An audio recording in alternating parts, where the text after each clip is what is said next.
कृष्ण मित्रों, स्वागत है आपका आपकी अपनी चैनल श्रीजी सत्संग में। आज हम सुनेंगे चैत्र मास के कृष्ण पक्ष की एकादशी की कथा।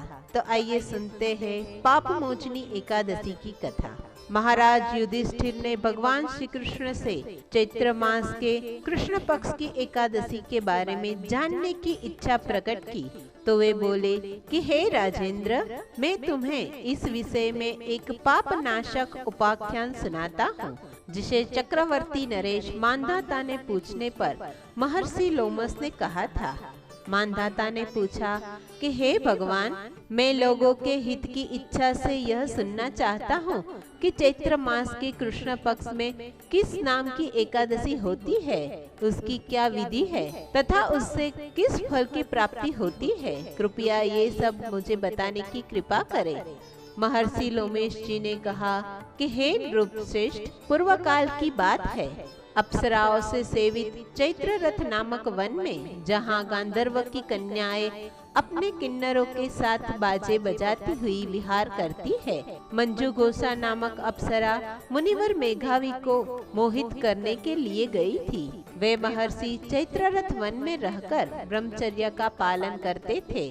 मंजू घोषा मुनि के भय से आश्रम से 1 कोस दूर ही ठहर गई और सुंदर ढंग से वीणा बजाती हुई मधुर गीत गाने लगी।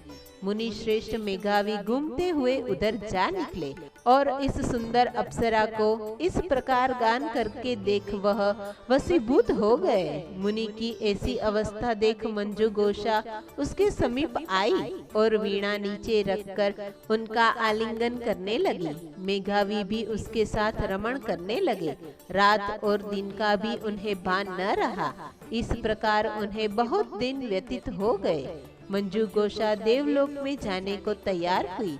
जाते समय उसने मुनि श्रेष्ठ मेघावी से कहा कि हे ब्राह्मण, अब मुझे अपने देश जाने की आज्ञा दीजिए। मेघावी बोले कि देवी, जब तक सवेरे की संध्या न हो जाए तब तक मेरे पास ही ठहरो। अप्सरा ने कहा कि हे विप्रवर, अब तक न जाने कितनी ही संध्याएं चली गई। मुझ पर कृपा करके बीते हुए समय का विचार तो कीजिए।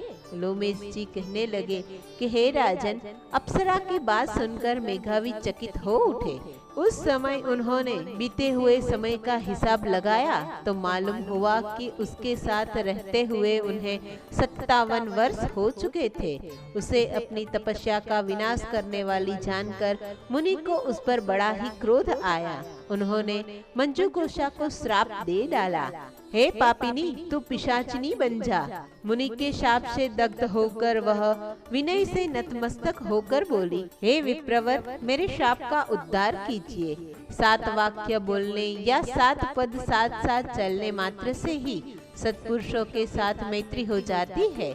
ब्राह्मण, मैंने तो आपके साथ अनेक वर्ष व्यतीत किए हैं, अतः हे स्वामिन, मुझ पर कृपा कीजिए। मुनि बोले कि हे भद्रे, क्या करूं? तुमने मेरी बहुत ही बड़ी तपस्या नष्ट कर डाली है। फिर भी सुनो, चैत्र कृष्ण पक्ष में जो शुभ एकादशी आती है उसका नाम है पाप मोचनी। वह शाप से उद्धार करने वाली तथा सब पापों का क्षय करने वाली है। सुंदरी, उसका व्रत करने पर तुम्हारी पिशाचता दूर हो जाएगी। ऐसा कहकर मेघावी अपने पिता मुनिवर च्यवन के आश्रम पर गए। उन्हें आया देखकर च्यवन ने पूछा कि बेटा, यह क्या किया? तुमने तो अपने पुण्य का नाश कर डाला। मेघावी बोले कि हे पिताजी, मैंने अप्सरा के साथ रमण करने का पातक किया है। अब आप ही कोई ऐसा प्रायश्चित बताइए जिससे पातक का नाश हो जाए। च्यवन ने कहा कि बेटा, चैत्र कृष्ण पक्ष में जो पाप मोचनी एकादशी आती है उसका व्रत करने पर पाप राशि का विनाश हो जाएगा।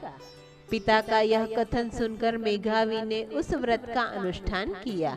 उससे उसका पाप नष्ट हो गया और वे पुनः तपस्या से परिपूर्ण हो गए। उसी प्रकार मंजू घोषा ने भी इस व्रत का पालन किया था। पाप मोचनी का व्रत करने के कारण वह पिशाच योनि से मुक्त हो गई थी और दिव्य रूप धारण करके श्रेष्ठ अप्सरा होकर स्वर्गलोक में चली गई। भगवान श्री कृष्ण ने कहा कि हे राजन, जो श्रेष्ठ मनुष्य पाप मोचनी एकादशी का व्रत करते हैं उसके सारे पाप नष्ट हो जाते हैं। यह कथा पढ़ने एवं सुनने मात्र से गोदान का फल प्राप्त होता है। ब्रह्म हत्या, सुवर्ण की चोरी, सुरापान और गुरु पत्नी गमन करने वाले महापातकी भी इस व्रत को करने से पाप मुक्त हो जाते हैं। यह व्रत बहुत ही पुण्यमय है, अतः यह व्रत हर एक को करना चाहिए। इति श्री स्कंद पुराणे पाप मोचनी एकादशी कथा संपूर्णम। मित्रों, हमारे इस चैनल को लाइक, शेयर और सब्सक्राइब करना न भूलिएगा। जय श्री कृष्ण।